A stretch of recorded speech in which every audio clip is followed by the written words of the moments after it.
KSRTCക്ക് record collection. April 15 വരുമാനം 8,57 കോടി രൂപ.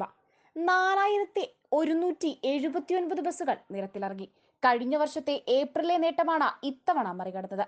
ഗതാഗത വകുപ്പ് മന്ത്രി KB ഗണേഷ് കുമാറിന്റെ നിർദ്ദേശപ്രകാരം ഡെഡ് കിലോമീറ്റർ ഒഴിവാക്കി സർവീസുകൾ പുനഃക്രമീകരിച്ചിരുന്നു.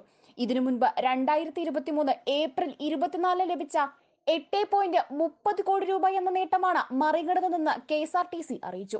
KSRTC ഔദ്യോഗിക ഫേസ്ബുക്ക് പേജിലും വിവരങ്ങൾ പങ്കുവച്ചു.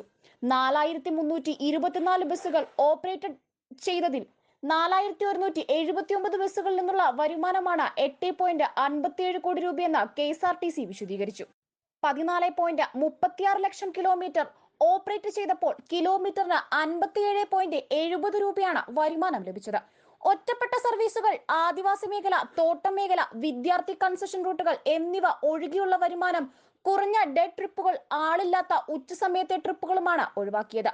പകരം വരുമാന സാധ്യതയുള്ള പ്രധാന റൂട്ടുകളിലും ദീർഘദൂര റൂട്ടുകളിലും അഡീഷണൽ സർവീസുകൾ ക്രമീകരിച്ചാണ് ചെലവ് വർദ്ധിക്കാതെ KSRTC നേട്ടമുണ്ടാക്കിയത്.